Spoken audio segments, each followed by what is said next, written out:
press it once to unmute. And Hello. Hello. Greetings, Portland. Hello. Hi. Is this your first time in Portland? This is my first time. I've been here before, but never in the snow. I didn't realize it snowed here. Yeah, it's mad. I don't do well in the snow. I'm a really shit Scottish person. Sorry, I shouldn't swear. Don't fire me. I'm not very good in the snow. So how are you finding the Comic-Con so far? How are you finding it?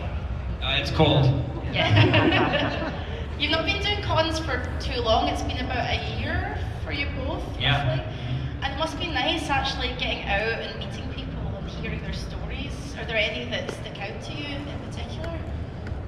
A guy today brought in a season 1 of My Name is Earl on DVD and said he had just watched it in over a hospital stay. So that was nice. It's nice to hear people's interactions with the show. Yeah, it's lovely. I suppose it's like the sort of real physical manifestation of all the work that you did for so many years, you know. But if you were to come to a Comic-Con like this as a kid, I didn't go to events like this when I was a kid. We didn't have stuff like this in Glasgow, but who would you have liked to have met? What were you like a nerd for when you were a kid? Sorry. You know the question. G.I. Joe? Yes. Yeah, it would have been like G.I. Joe and probably Star Wars and stuff like that. Yeah, for sure. Star Wars and G.I. Joe is cool. Is there a big rift still among Star Wars and Star Trek people? Yeah. Star Wars is better. Well, I saw somebody shaking their head no. I want to see a fight. I agree with Star Trek. I didn't mean to offend. Where are the Star Trek fans here? Right, you look. There's my people. Hello, there's my people there. I can like both though. But where are the My Name is Earl fans? That's thank you. Thank you so much. Thank you. Yes. That's more like it. That's more like it. I wanted to, before we talk about My Name is Earl, and there will be a chance for fan questions as well. I wanted to go back to the beginning a little bit. Jason, you were in the video for Sonic Youth 100%, you know, and you spent some time, and that's one of my favorite Sonic Youth songs. Oh, wow, I love Sonic Youth. I love to hear that. Thank you. Same here. I'm such a sort of 90s kid, as you can tell. Like, what was the first time you were on an actual big movie set, though? What was going through your mind as a young man? Was it She's talking about a music video that I was in that Tamra Davis directed, who would actually later go on to direct some episodes of My Name is Earl. But I was in it, and Spike Jones was in it, and another pro skater, Guy Mariano, was in it. And that was kind of my first time acting. I played dead in the music video, and I really gave it, I did some real research, making sure that it really looked like I was dead. And, you know, I really thought I was like, I had made it. You know, I got to act and not just skateboard in something. And so that was sort of like what I felt like was my breakthrough, was playing dead in a quick shot in a music video. But it was super fun anyway. And then I did a scene with no dialogue, also with Spike Jones. This is in the early skateboarding days, in a movie called Mi Vida Loca. It's during like a montage sequence. There's no audio or anything. And that was, you know, but that was like even more kind of pro. There was a dolly track, and it was a bigger crew. And I remember thinking like, wow, this is like real movie making. It was really, really exciting for me. Again, no dialogue though, and I'm on screen for 2 seconds. But still, it was really exciting. Yeah, because there's something very exciting about being on a set. It's like that sort of frenetic energy, and it's almost like, you know, like being in a beehive. Everyone's got their job to do, and they're moving towards a thing. Ethan, your first movie was Mallrats. Yeah. How did you feel? Yes. We were in that together. Yes. Yeah. What was it like stepping onto set? You know, did you have, I always ask about imposter syndrome. Did you feel a bit of that, or did you just think, I'm here, I'm gonna do a great job? Mallrats was, getting part in Mallrats was a really bizarre experience, and I've had imposter syndrome on many things, not Mallrats. There was such a long, extensive audition process that culminated with something called a pizza party, which is weird. I've experienced that once, and it was for Mallrats, where they get a bunch of actors together and all the roles are apparently open, and all the actors are reading for all the roles, and so but at the beginning of the day, the casting director came out and made the announcement, all roles are open except Willem. Ethan's playing Willem. And I was a little bit embarrassed, like, why do I even need to be here if I already got the part? And so I was asked to stay, but I didn't actually have to read an audition again, while all the actors, like Jason, went and read like 3 or 4 times, right? It basically, it's kind of a weird deal where a bunch of actors go in, these are sort of their final selections, basically, right? And so the casting director, whomever, they order a bunch of pizza, they keep you there I was there for 8 hours. And it's kind of weird because you're watching people being let go. So it started out with like a bunch of actors, Like 30 and then actors. people would come out kind of with sad looks on their faces, hey, see you later, and it would thin down over the course of the entire day. So you're watching people being rejected essentially. And then, there were a few of us remaining somehow, and that was that. But yeah, it's a strange deal that Don Phillips, the casting director, used to do. But you're watching people essentially get rejected throughout the course of the day. Really kind of a weird deal, but that's how it was. And they announced to all these people that I was cast, and it made me uncomfortable, but by the time I got to set, I was like, I got cast before any of you guys. A little clap on the court. I wanted to ask, you've done so much in your careers. You mentioned you have periodically had imposter syndrome, and we're humans, we get nervous. Over time, does that go away? Is there anything recently where you've thought, oh my goodness, can I do this? Do you still get that feeling of adrenaline, nerves before you go into a new project? I would say with every project, there's worry, fear, apprehension, nervousness, insecurity. That's a big part of it, and the more you study the script and the more you sort of figure out what you should be doing and talk with the writer, the director, the people involved, you go through wardrobe fittings and you sort of figure out your character, facial hair, wardrobe, all of it, and you just start putting the pieces together, and then you gain more confidence that way. The more the more work you put into it, if you've done the work and you're working with great people, you end up hopefully leaving feeling much better than you did going in. It takes a lot of work to get there, confidence-wise. Just keep going at it, kind of thing. Studying the material and stuff, yeah. Absolutely. Ethan, you've talked a lot about your fitness and weight loss journey, and I've listened to many podcasts, with you talking about it. I wanted to ask about mental fortitude and how that might have informed your creative life from what you went through to lose weight and everything. Do you think it's informed your other work? Well, I had absolutely no mental fortitude until I was 25 years old. So after that, yes. I feel like there's not too many rules, like hard, fast rules in acting, but some of the rules that I tried to apply and always follow were like, show up on time, because there's a lot of people basically waiting for the actors, and know your lines, and that was it, really for me.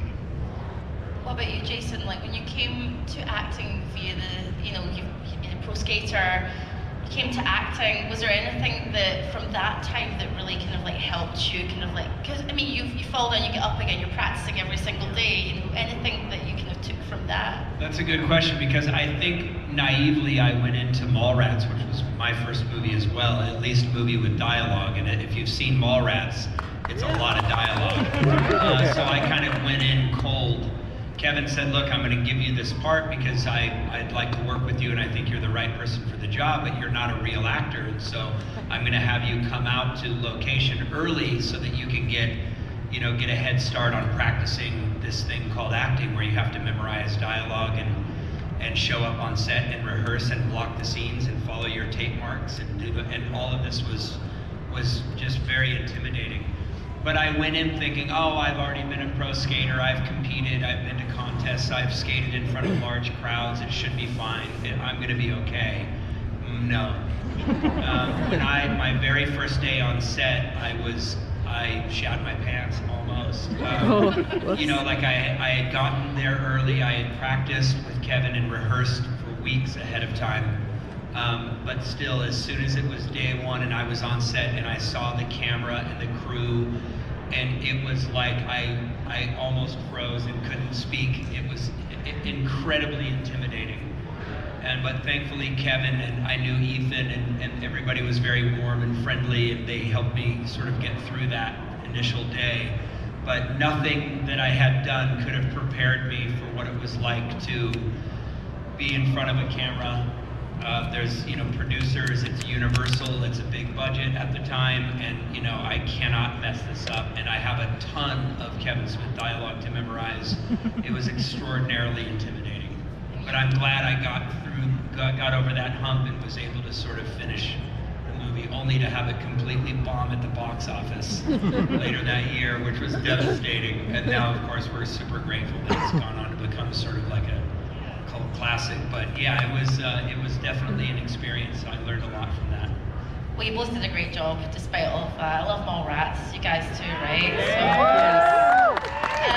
I'm gonna ask one more question, but before I do, there's a mic just here, and if you want to stand there, you can ask a question. Please don't be shy.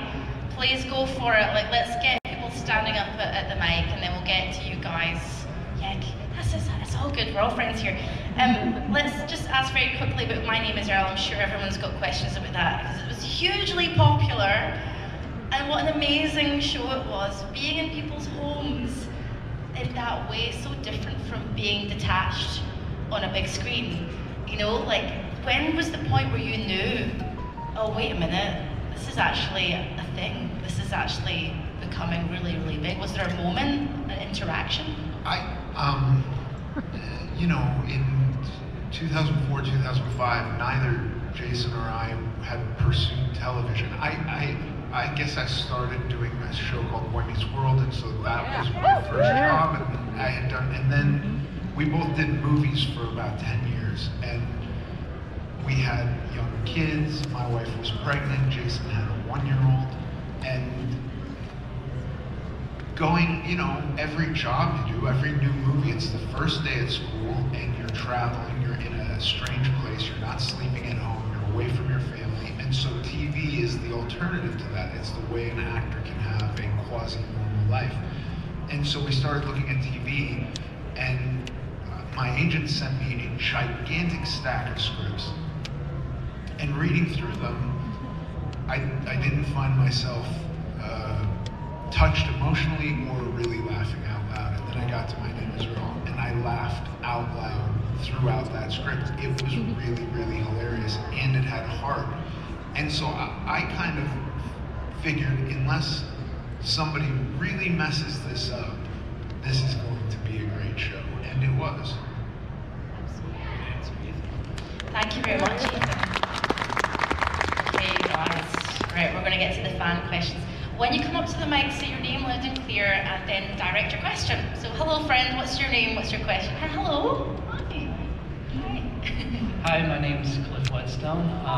My question is, how is it going from acting back into like a skateboard role in 2010 for the voice of Coach Frank?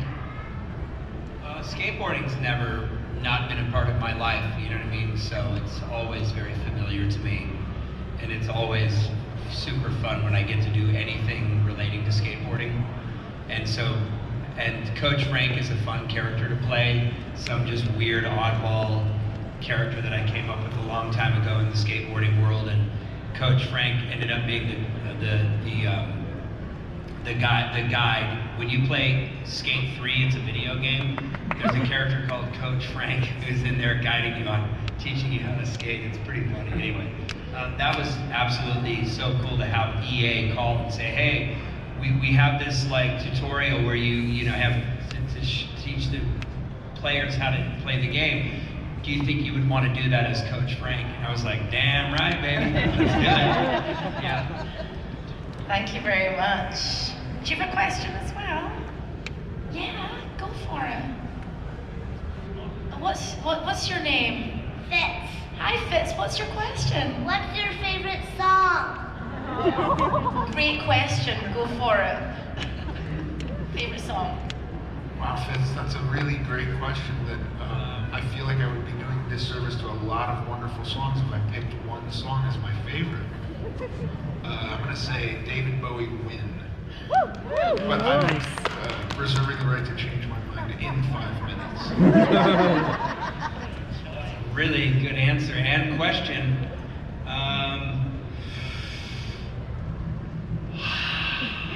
Wow, I don't know. It's I would probably say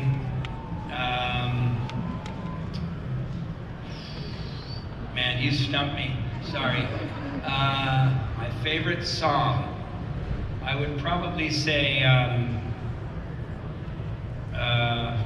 geez, I'm sorry. You want to come up here? Take over, man. I'm a big Talking Heads fan, so I would probably say anything by Talking Heads, and depending on the mood of the day. Yeah. Thank you, Fitz. Give a round of applause. Thank you so much. Sorry to be specific. Thank you, Fitz. Thank you, my friend. Hello there, my dear. What's your name and question? Hello, my name's Steven. My question's for Jason. Jason, do you remember your first impression of the script for The Incredibles, which is just really well written? Well, I didn't see the script. I basically got an envelope sent to me from, I think, my agent, and it had a drawing of Syndrome and a note from Brad Bird, basically saying, hey, we'd love to have you play this character in a new Pixar movie. And that's basically all the information I got. But seeing the character with the big red hair and seeing the name Pixar and Brad Bird, because I had seen The Iron Giant, which is a really amazing hand-drawn animated film, I was like, yes, yeah. And I didn't see a script, and there was nothing animated. When I did all the voice work, it was just drawings for reference, and then Brad Bird's direction. And then I saw the movie like everybody else when it came out. Ooh, what's your favorite moment? Just recording with Brad Bird, literally just being directed by him in the recording studio, and just realizing that I was working with somebody who's very intelligent. Thank you, Jason. Great director. Thank you. Thank you. Hello, my friend. What's your name and question? Hi, my name's Paul. Thanks for being here. Love everything both you guys do. Thank you. I was wondering, what was it like to work with in a scene with Stan Lee, and then also what was it like to portray demons in Dogma? That was so cool. Working with Stan Lee was, of course, amazing. Everybody was, as you can imagine, very starstruck.